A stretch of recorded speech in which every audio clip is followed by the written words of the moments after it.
Hi, I'm Dave and this is my wife Cathy. Hello. And you're listening to the Cinemile, where we record our walks home from the movies. But today, I feel like I say this all the time. Today we're not going to the movies because the movies is coming to us because we're doing another Netflix film, which traditionally Netflix is consumed via home televisual screens rather than the in-theatre cinematic experiences. Rambling. And we're going to watch Bird Box because everyone's talking about it. And Netflix have announced gleefully that like 45 million people have watched it already, which is about a third of their global base. And it's a weird thing they've done that because Netflix never release any figures, so I don't know why they've done that. Is this the first time they've ever released download numbers? I think so. I've never heard them talk about it before, and like this has gone totally viral. Why have they done that? You're an expert on this stuff.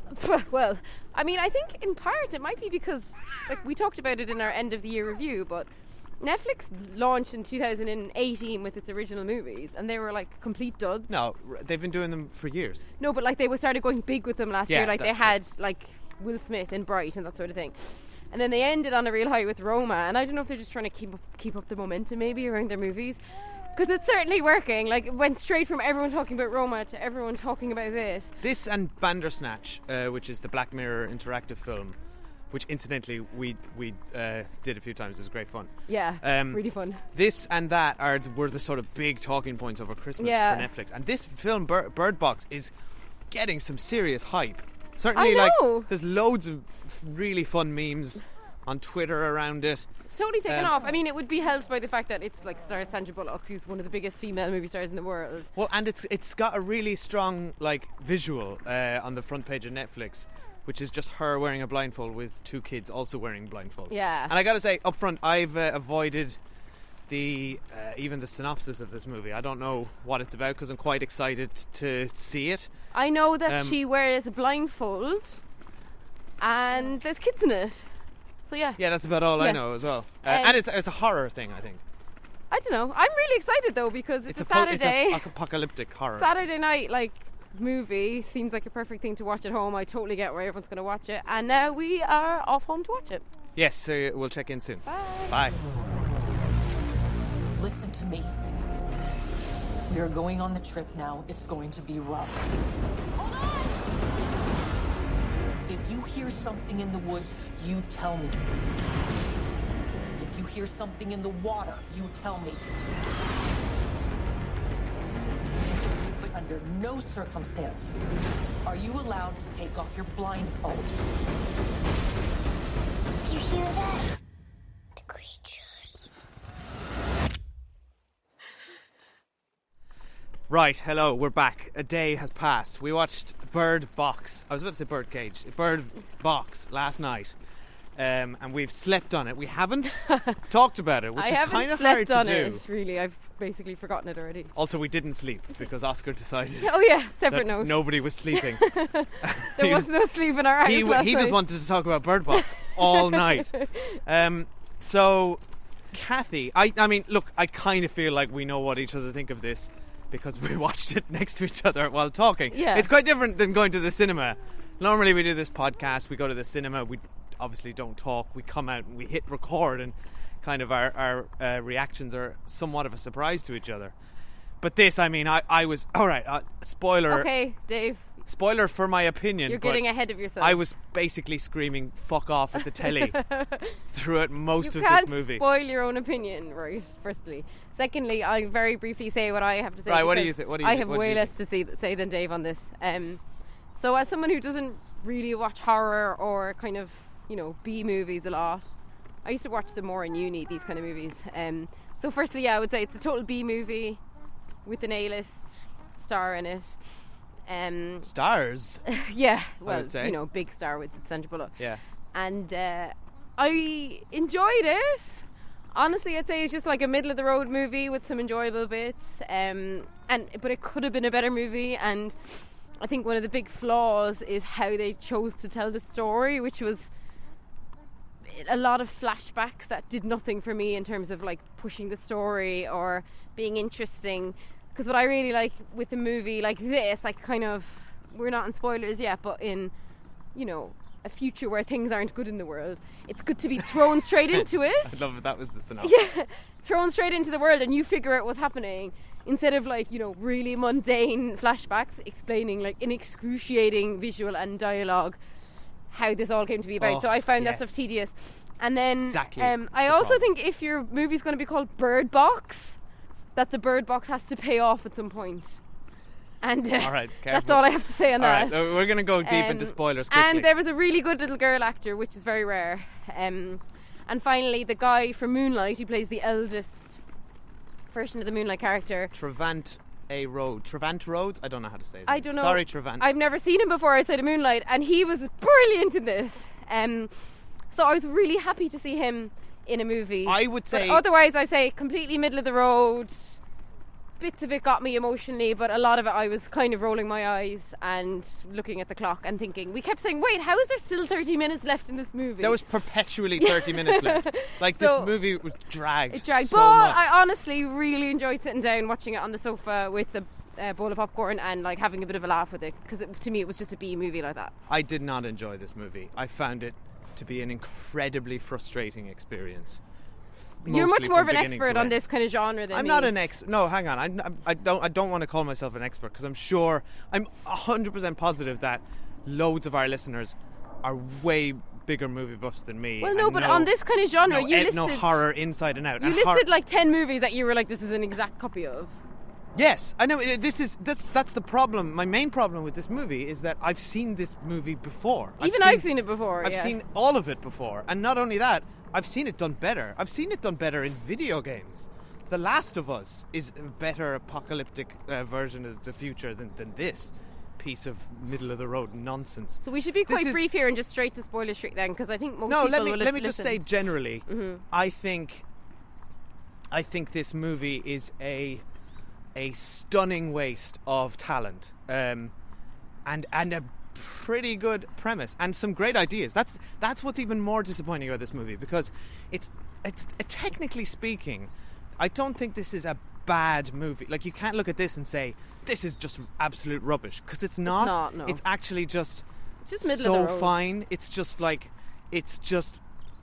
whatever. But the problem is that it has so much potential that the gap between the actual product that we got and the potential of the product is so vast that this movie essentially is bad. Because if you have that much promise, if you've got a cast of Oscar, not only awards abundance in this movie, like Sandra Bullock, Oscar winner, Jackie Weaving is in this movie, Oscar winning, Jackie Weaver, who has like 2 lines. She's essentially an extra. John Malkovich, Oscar nominated. Even the director Suzanne Bier has won an Oscar for best foreign language film. She's Danish. The writer of this movie wrote Arrival and was really? and was Oscar nominated. That surprises. That really surprises me. Yes, because this is a bad screenplay. And well, again, not bad, but not good. Like, not great. no, I know the screenplay is the point where I will say is bad, as in that is the thing that is the main problem with this movie. Everyone else is the actors are doing their absolute best with nothing. Arguable. John Malkovich is just being John Malkovich. Yeah, fine.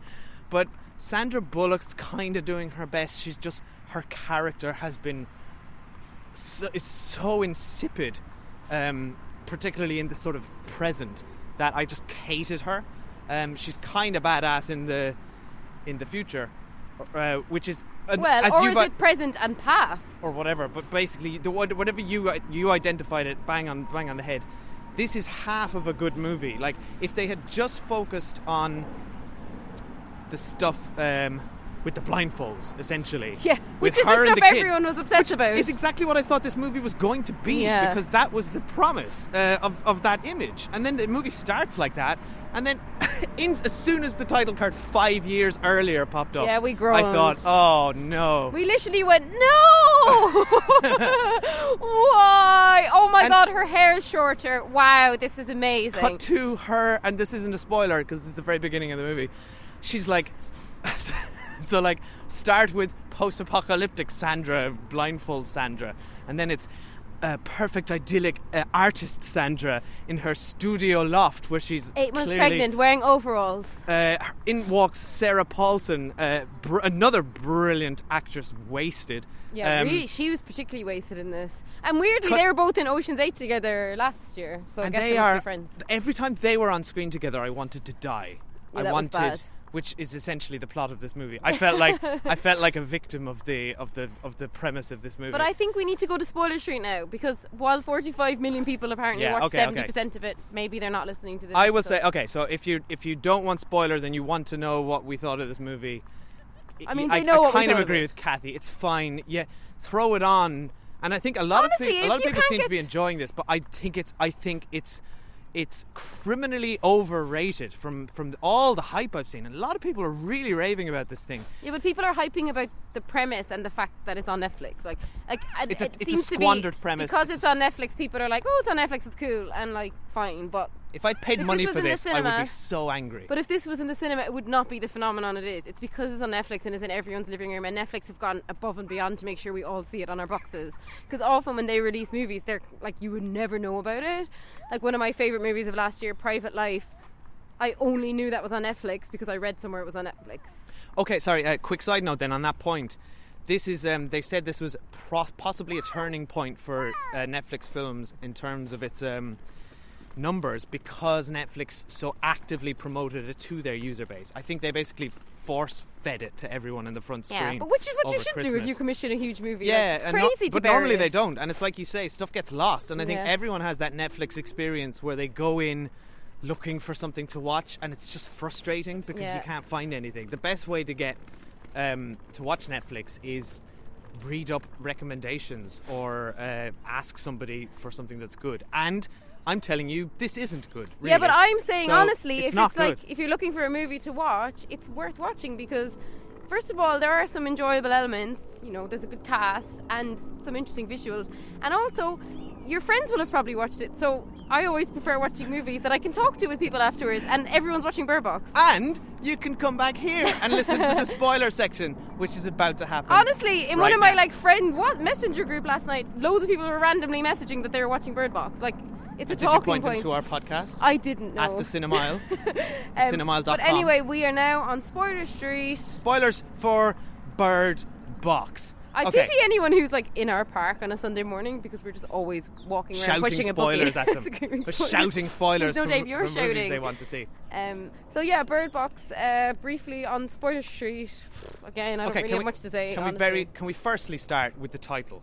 Okay, yes, this was my biggest pet peeve of the whole movie. It's nothing to do with It's called Bird Box, birds. right? And at the start we were like, oh, this is so cool. Why is she bringing the birds on the boat? Like, what's going on? Oh, a child needing snacks. We were like genuinely like thrilled to try and figure out what was going on with the Bird Box. Great opener. And then you kind of realise sorry, pause while I get a box of raisins out. You kind of realise that very quickly that the birds are triggered. Like, the birds start freaking out when this kind of monster, whatever the thing is, comes by. And so the birds can warn humans. So it's like, okay, I get that. In about 20 flashbacks, they then told us over and over again, verbally, yes. how the birds were, the birds know when it's coming. Okay, fine. But then ultimately the birds are completely pointless because the birds are supposed to warn humans when the thing's coming, right? So you would presume that means that when you're outdoors, if you have a bird box, you can be without your blindfold because the birds will warn you when the creature's coming. No, they never... Stick the blindfold on the second the birds They get agitated. never... Or just close your eyes. Instead, they insist on being blindfolded and having a bird box, which is completely pointless. Yes. And she never uses her bird box to do anything interesting. Also... So the scenes with the rapids, I thought, what they're going to do is have the bird box and they're finally going to unmask themselves and we're going to see her looking around the world for the first time in 5 years and the birds are going to warn her and that's going to... the whole thing's going to pay off. No. And every time you hear the birds, you close your eyes Yeah. or you put on your blindfold. And in fact, Exactly. they survive on the rapids wearing blindfolds. But it's not... Birds don't matter. And then there's a joyously happy ending for everyone. And then at the very end, they let the birds free. And it's like, the birds were completely pointless the whole time. I can't believe this movie was called Bird Box.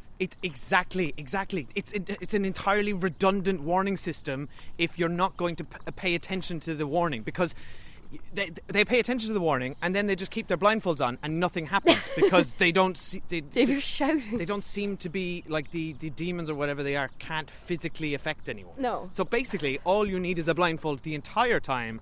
Yeah. The birds just tell you what you're going to hear anyway. Yeah, you can because hear they it. make It's quite noises. loud. Yeah. It's absolutely stupid. there was a couple and of sorry, back to your point. You said they hammer. Oh my god! And this is where the this is dialogue part of is the reason bad. why the script is so unbelievably terrible. And from a guy that made what was my favourite movie 2 years ago was Arrival. Well, what guy this who movie wrote does this. is, and I wonder if it's in part the platform that's being released to such a broad audience, the movie presumes that the viewer is dumb. Because Yes. the movie's presuming over and over again, when things are visually very obvious to us, that we then need a character to tell us what's happening on screen. And that's not just with the bird stuff. That happens a lot. And that was when every time you But roll that's your bad eyes. writing. And this it's, is why. it's tell don't show. And I think it's strange because with something like Black Mirror, which you mentioned earlier, because Black Mirror always presumes an intelligent audience, the audience love Black Mirror because they feel very respected by it. Whereas as a viewer of this, I felt like, oh God, they think I'm really stupid. Actually, and I kind of resented the movie. Exactly, because they treat you like total idiots. Oh, no, it's not only are they doing, traditionally in writing you're supposed to it's show don't tell. Yeah. This is tell don't show. No, it's but tell and also show. Yeah, this is tell and show. They show us the birds getting agitated in the supermarket by the demons. Got it. We see Sandra Bullock noticing it. Got it. Then after that fact, she says to them, guys, I think the birds know what's going on. Then they drive back to the house and Jackie Weaver says, hey, what's up with the birds? And then Sandra Bullock repeats her point. The birds know what's happening. Why even have that scene? And you pointed out at the time that, well, actually they would ask that question when they return, like, what's up with the birds? And fine, yeah, that would happen in real life. But, the whole point of a movie is you choose what you show to the audience. We didn't need to see that. Why hammer it home? And then at the very end of the movie, which I want to go into extreme detail on, when they enter the bird sanctuary, he tells her again, the birds let us know when they come. Yes! It's like, fuck you! We know! Is it almost like that they kind of came up with the title Bird Box? Obviously someone marketing loved, right, because it's a good title. And then they kind of went, look, when you're just doing the last draft of the script, could you just make sure that you reference the birds as many times as possible to tie in with the title?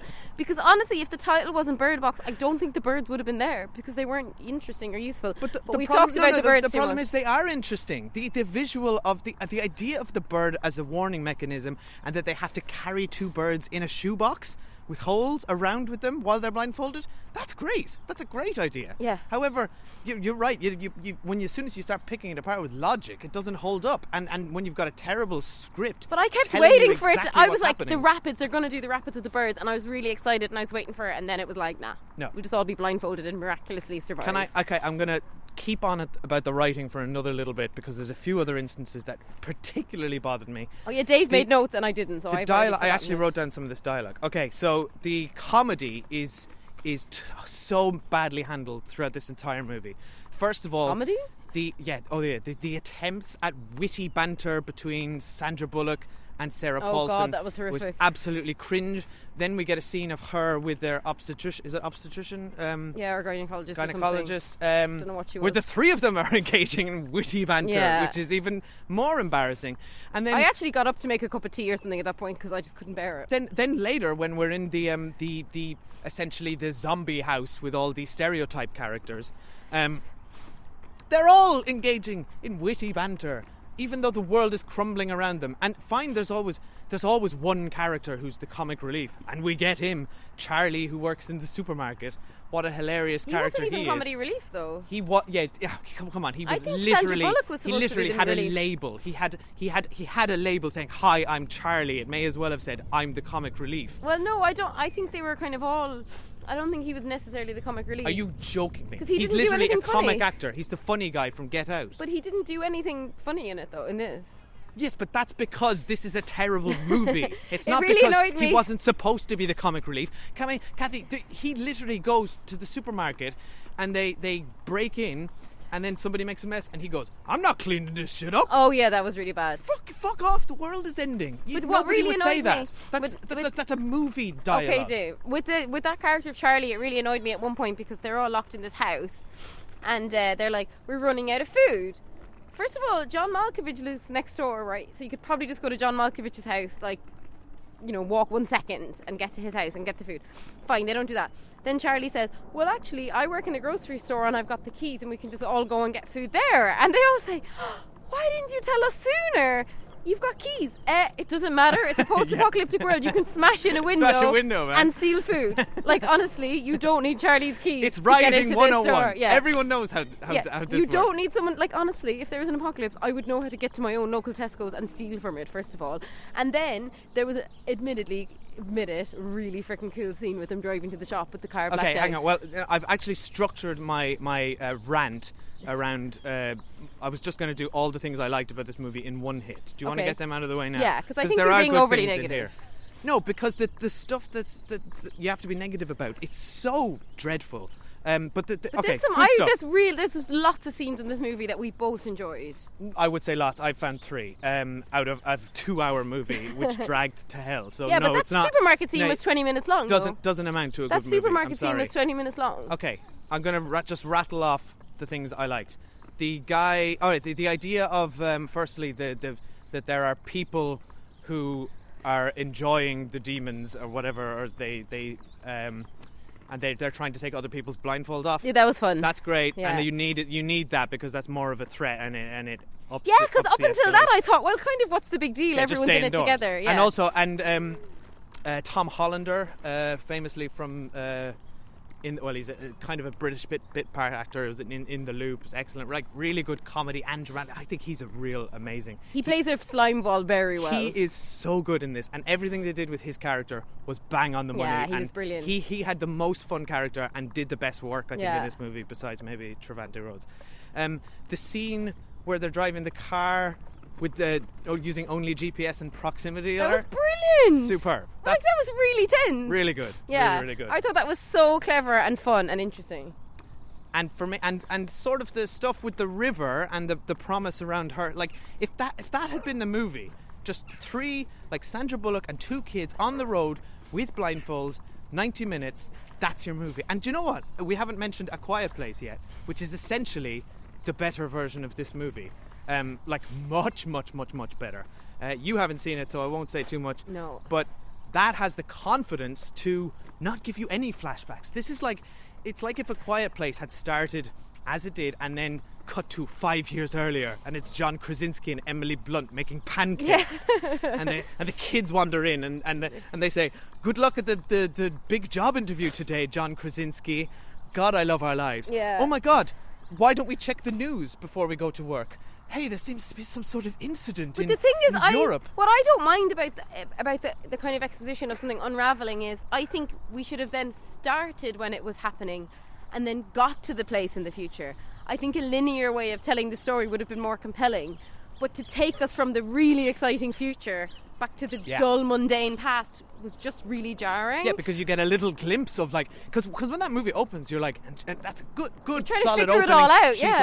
like, you cannot take you don't take the blindfolds off, blah blah. She's got a great little monologue, and that's exciting. Yeah. And that's got promise. And then it's suddenly like, oh, we have to watch the end of the and world. she's not even happen at the slowly. kids yet. Yeah, so I think if they told it in a linear way, they would have actually gotten around that being an issue, and it would have been fine. But Also, alternatively, they should have just not done that stuff. Or if this was the year 1998 for us, and we were watching this, and The Walking Dead hadn't been on TV for 15 years, and we've seen so many of these stories. We've seen this story done better. Dawn of the Dead, the Zack Snyder remake, which is one of my personal favourite zombie movies, does half of this movie in 3 minutes and does it better. Or World War Z, the book, not the movie, which is so good. Oh, that book is I'd read amazing. that book a million times over watching this. So just Yeah, I thought you were on your positive stuff. no, that's it. I've run out of positive stuff. But can I? Sorry, I just want to bounce back to the writing, because I think this is a bad script when it literally has these 2 lines which I've heard in everything else. John Malkovich says the words, "But she's been dead for 10 years," which is literally a joke in Friends. He says that in all seriousness about his wife's mother, who she saw before she died. And another one was actually another John Malkovich. Like, how does John Malkovich say this stuff and not be like, "Guys, I've been in this industry for 3 decades now. I'm one of the world's most respected actors. Is he? I've seen movies. You can't say this shit, which is because he's getting paid loads of money to be in a really easy part. yes, but Sandra Bullock had the hard part in the No. water. He just was in a house eating and drinking. Sometimes when actors question things, like Harrison Ford questioned George Lucas, who had written I Love You Too in The Empire Strikes Back. He said, people don't talk like this, George. Let's do something better, and you get I Love You, I Know. Well, maybe with John Malkovich, the script was 10 times worse, and he sat in an edit room for hours rewriting his character's dialogue, some of which I enjoyed. Like, there was a scene with him and Sandra Bullock in the kitchen talking about what an asshole he was, and I thought the dialogue in that scene was really fun. Yes, except that in that scene he also says the line, in the end there are 2 types of people. And as soon as anybody says that, And he said, the I'm assholes out. and the dead. Yeah, no, but that's a template. That's a trope. Yeah, but that if was you, fun. If you start with there are 2 types of people in this world, the X and the Y. I'm out. I'm sorry. I'm done. Don't write that. Well, on you a weren't page. done because you watched till the end of the movie. I didn't want to. I absolutely I found this such an excruciating experience because it was It's not so. true. It was fun. It was so no, but it's so disappointing. I was just shocked. I was absolutely shocked. I mean, I was shocked too because I've seen lots of people like on Twitter and stuff saying they really enjoyed it. So I was expecting it to be better, but I certainly wasn't expecting like an Oscar-winning movie. No, but I was expecting an Oscar-winning movie. If you're gonna have this type of talent, you've got an Oscar-winning director, an Oscar-nominated writer, at least 4 Oscar-winning actors, and Trevante Rhodes, who's amazing. He's Yeah, great he's in amazing. He's really good. And can I talk about the things I liked? So I haven't Yes, made notes sorry. like you, but off the top of my head, I loved him. And I thought him and Sandra Bullock had really good chemistry, and I really believed them as a couple. I think, side note, she's incredibly lucky to be left with kind of the last man on earth to be left with is him. Both mentally and physically, a very fine specimen of a man How who, is in he the middle still- of an apocalypse, manages to, I'm presuming, drink protein Yeah. shakes, take steroids, and work out 5 hours a day. Because and he looks phenomenal. Even after 5 years, Yeah. they're 5 years into the They're like, apocalypse. we're running out of food, really? Because And- he looks like he eats 800 eggs a day. He's the cover. He's a walking cover of Men's Health. Yeah, so anyway, aside from his physical prowess, he's just such a lovely guy and he's so sweet. And she was very lucky to find him. I was very moved by the scenes around, and I know you thought they were cheesy, but around the pregnancy, childbirth, and having the babies, because as someone who relatively recently was pregnant and had a baby, I felt visibly upset. Like, I was quite distressed watching those scenes. But both And I babies was- arrive at the exact same Yeah, time. look, that bit annoyed me. And No. that thing of like your water breaks and 5 minutes later you're lying on your back and you've had a baby is just ridiculous, right? Yeah. But that aside, because I appreciate they have to move the plot along, I was really moved by the stuff with the babies, and I felt like genuinely like anxious, like cortisol spikes for me during those scenes. And what else did I mean, that's kind of all I can think of off the top of my head, to be honest. I really enjoyed the baddie, the English guy, as we said, and I kind of ended up enjoying John Malkovich as much as he's an actor I don't particularly tend to enjoy, just because I just felt like he really threw himself into the role. Sandra Bullock is just, it's funny because she, like, for a long time was one of my favourite actresses, and as a kid I loved her in Speed and things like that. But now I just thought, no, I don't think she added anything to the movie. Like, I don't think it would have mattered if she was in it or not, other than like she's got star power. I personally don't believe that 5 years into, you know, a post-apocalyptic world where everyone's blindfolded, you'd wear makeup, because I'm not sure that anyone would see your makeup, and I'm not sure that you would have any makeup. And that shit annoys me when No, they but do that all in the movies. makeup is there. It's available. You just walk into and a then shop. you put on makeup and then you blindfold yourself so no one can see your eye makeup. No, basically, you have to run into somebody who has the keys to the L'Oreal counter. Yeah. Because there's no other way to get So it. that stuff annoyed me entirely visually around her, and I just think she didn't do a great job. And I think in terms of stuff that I thought were really silly, one big thing really stood out, which is so the kids, I guess, are 5, 4.5, and we realised right before the end of the movie that they don't have names, and they're called boy, girl, and This is stupid. and then the boyfriend really annoyed me, even though as much as I said I loved him. He said, these kids need a mother and they need names. And I thought, fuck you. So you've been with these kids, raising them as a father for the last 4.5 years. Why didn't you name them? Why is it on her? Why has this just come up now? Yeah, why, like, what? He's as much or if more of a parent to those kids than she is. So he has no right to tell her that she's not mothering in the way she should be. So actually, that really pissed me off about him, and I thought that was really poor writing and really sexist. But a side note, she's utterly ludicrous for not having named her children. And they tried to keep it as a mystery, which child was hers till the end, which didn't work either, because it didn't matter. It really didn't matter. Like, she'd been with them both since the second they were born, and I just thought it was ridiculous. Anyway, that was my main I laughed every time she was wandering through the wilderness going, boy! Boy! Oh yeah, and then right at the end, they get to this, like, sanctuary, right? And then, this makes no sense. The end is the worst How part of this come right movie. outside the sanctuary, like, the creatures are at their most powerful and are able to, like, because what was implied before was that unless you saw the creatures, they couldn't affect you, right? But they're all wearing blindfolds, and the creatures are, like, actively trying to lure the blindfolds off the kids by putting on Sandra Bullock's voice and saying, take off your blindfolds, come to me. Oh, well, that didn't make sense in the context of the movie. Yeah, no, to be fair, I don't think we'd ever had anyone this close to them with blindfolds on for a sustained period. So that's probably why. Yeah, I just felt like it was just for a dramatic ending.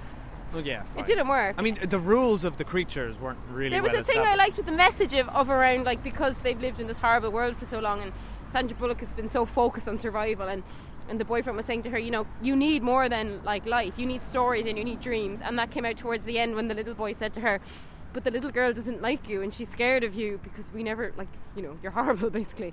And then there's this moment where she, tells the story to the kids, and that really moved me, actually, albeit I was annoyed that I was moved by it because you too little too late. Exactly. You can't just introduce that at the last minute, because he has that speech to her 15 minutes from the end. Yeah, it was you too can't late. introduce a theme to a movie, and that's the ending as well. That's the note that they tried to end this movie on, which is this saccharine moment, the big reveal where she's like, no, I was wrong. You need to be free like the birds, and I'm going to name you now. Yeah. And we have the big naming ceremony. Oh my God, where to the doctor. I wanted to throw the TV aforementioned on the floor. obstetrician, who was the English actress. Why who's is in she ER, there? Yeah. Why is she there? And also, she remembers her name. Now, I've already forgotten it, but if you can imagine, she's like, oh my God, it's you. If I saw my midwife on the street, right, and I had a baby last year, she would walk past me. Like, she would not know who I am. And yet, 5 years into this horrific, devastating world, this obstetrician is like, oh, hey, girl, what's your kid called? Her name is whatever I've decided to call her. She's like, okay, cool. And the little girl doesn't go, wait a minute, that's not my name, because you never named me. That's not my name. Yeah, ridiculous. But no, do you know the reason she remembered her instantly was because she had that unforgettable banter with her and her sister from 5 years before, even though it was the day that the world ended. Maybe that's why she remembered. Actually, though, to be fair, you do remember. It could be her last patient. It was probably her last patient in the hospital. You're right. Before everything went what? Do you know what? I take it all back.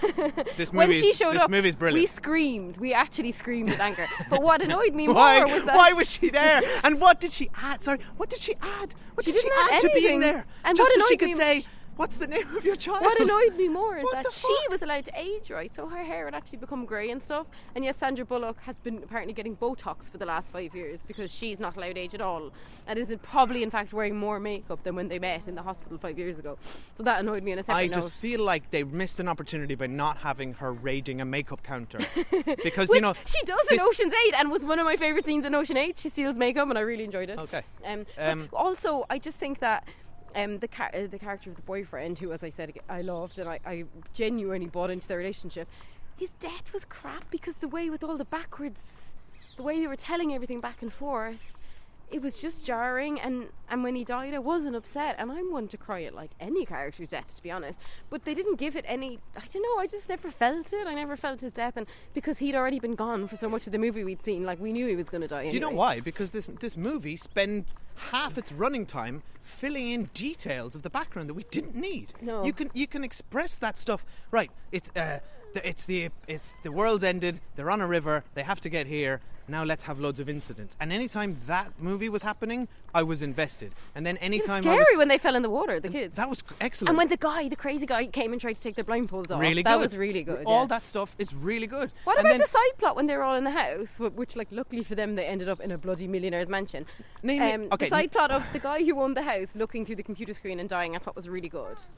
Yeah, but why spend so much time at that? Like, that's literally choking the movie. all those characters were choking the movie. Well, and the worst added was nothing. the criminal and The criminal police and the cop who hooked up. who have sex, dirty sex in the laundry room, and then decide to sneak away. But why did they sneak away and steal the car? Again, they're like, oh, and they've also- stolen the car, that's it now, bye. But no payoff. And Yeah. also, why were they so annoyed? Oh no, they've taken the car. There are 100 cars outside the door. Literally. Like, everybody abandoned their cars. They're all dead. Go get another car. Yeah. I don't What fucking was care about your what was stupid the horror car. movie? You said that there was another horror movie where everyone killed themselves. Yes. Okay. Half an hour into this, I turned to Cathy and I said, I've seen this movie, like this exact premise where people just start killing themselves, and it took me ages to remember it, and then I eventually realised it's The Happening, M. Night Shyamalan's The Which Happening, I've never seen. which is admittedly much worse than this. Like this is the best version of The Happening we could have ever gotten. But The Happening is actually more entertaining because it's so unfathomably bad that it's unintentionally hilarious. Like, hilarious. Whereas this is just trying to be something good and is failing spectacularly. I guess M. Night Shyamalan wanted it to be good as well, but I hate to sound heartless. so off the mark. But It was funny. But it's the exact same plot. Yeah, People same just start plot. mysteriously committing suicide. Like, how has nobody made... I'm sure this comparison's been made. Definitely I've not been reading reviews, I didn't like- just discover this. We haven't been reading reviews or anything. But can I also say that I really think, and it would have been dark, but it would have made the ending better, is if one of the kids had died and if she'd actually chosen to save her son over the girl. That was a good moment where Yeah. she was trying to pick one of them and couldn't. Yeah, I thought that was going to be really good, or if she herself has died, but the fact that they all ended up, all three together in this perfect sanctuary of a school for the blind, which was basically like Professor X's thing. When they School walked for in, I blind just went, oh children. my god, this is ridiculous. Oh, but and also everyone was so happy. Like, it was literally like a utopia. And then they said again, just in why case is- we forgot, the birds are here to remind the people with sight when the creatures are coming. But It's like, oh, thanks for that. why would they be, they wouldn't be that happy. They'd be living in fear of the mental people who are coming to Well, I don't think murder I don't everyone. think the crazy people are coming because they live at the end of really terrifying rapids. So actually, to be fair, they probably wouldn't bother coming all that way to a school for the blind. Why would you? Okay, but are you suggesting then that this school for the blind is only accessible via dangerous river rapid ride? Yeah, because the guy said on the radio. No. But as in, before the world ended, there would be a road going up to it. No, I There's was no way. thinking Like, okay, I want to send my blind child to the school for gifted blind children. Just buckle in, honey. We're going down I was actually the wondering water that, like, rapids. why was it located there? But my favourite part of the whole movie was from the very first moment when we hear the guy from the School of the Blind telling them, oh, you need to travel down the rapids. Dave's like, oh my god, who's that actor's voice? I have to figure it out. I thought it was Dave David spent the whole Schwimmer. movie trying to figure it out, and then in the end, it's just this guy we've never seen before. I was No, like, I've seen I hope him. that was worth it He's for you. in Identity, that really bad John Cusack movie from years ago. He's in a lot of things. He shows up as a sort of horror guy. He shows up but at he's, the end of he's the certainly movie. not. He's certainly not the big famous name I No, thought I. you were like, this is expecting. everything. I can't wait. But look, I think we've spoken enough about Bird Oh Box. my god! Yeah. No, I could talk about Bird Box forever. I just wanted Nicolas Cage to show up and go, put the I love bird it. back in the box. That would have made it all worth it. But honestly, I still say I enjoyed it, and I think people should watch it just for it's a talking No. point if nothing else. It's a film. No, it's not a good film. It's a film that is completely lacking in subtlety. It just, Oh, yeah, there's no it is. subtlety. It takes subtlety and then bangs it over its audience's head. Well, until if you want to see until the we guy get from it. Moonlight play a completely different character and completely pull it off, this is the movie for you. It's not a it's a Yeah, different he's character, so but but different. to call him a character Well, is being very generous. I just He's enjoy not- when it's only the second time seeing an actor to He's see them not in a a completely character. different role, because most actors, like John Bloody Malkovich, are just the same in everything. So it's really refreshing to see an actor, It's really with refreshing range. to see that Trevante Rhodes can elevate what is essentially a walking set of noble ideals with abs, which Yeah. is all he is. Like, there's nothing to it. He's just the perfect guy.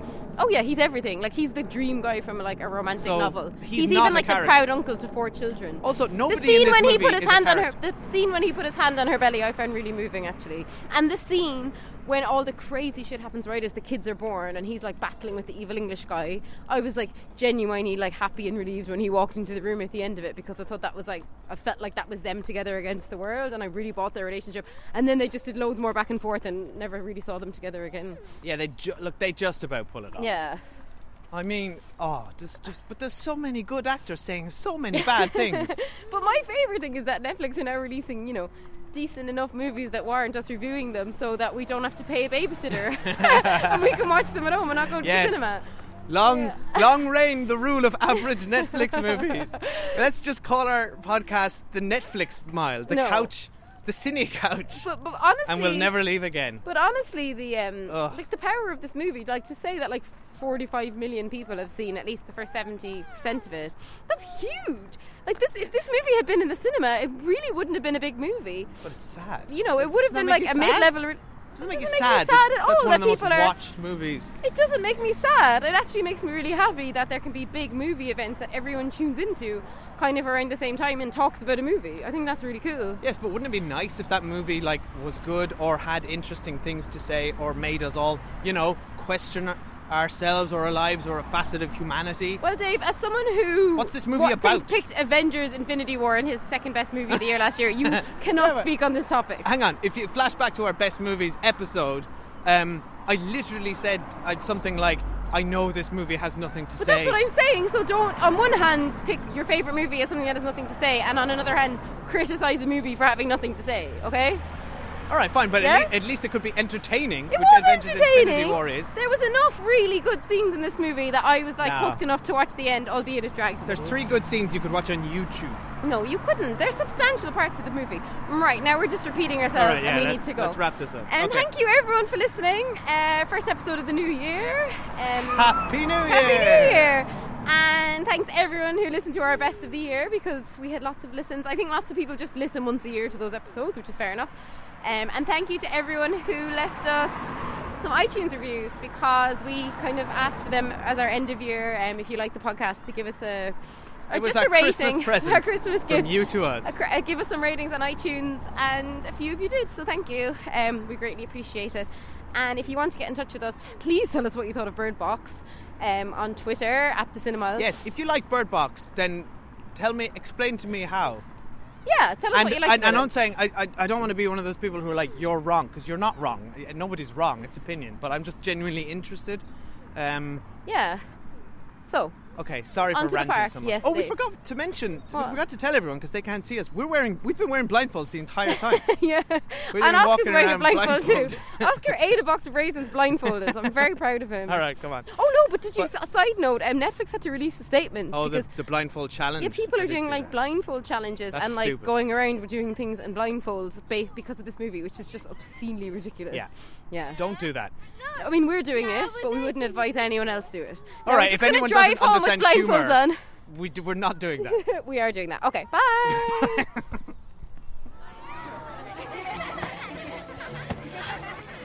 Mallory? Mallory Hayes? Dr. Lapin.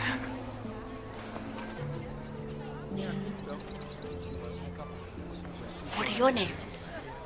Girl. Boy. Actually, your name is Olivia. Yeah. Named after the sweetest girl I ever met. And your name is Tom. Tom.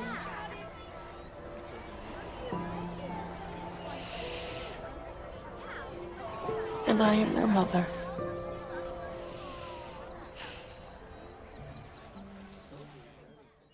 And then she disappears. But I find out where she lives. And when I get there, this old lady answers the door and I say, "Where's Betsy?" Right? And she says, "Betsy's been dead for 10 years."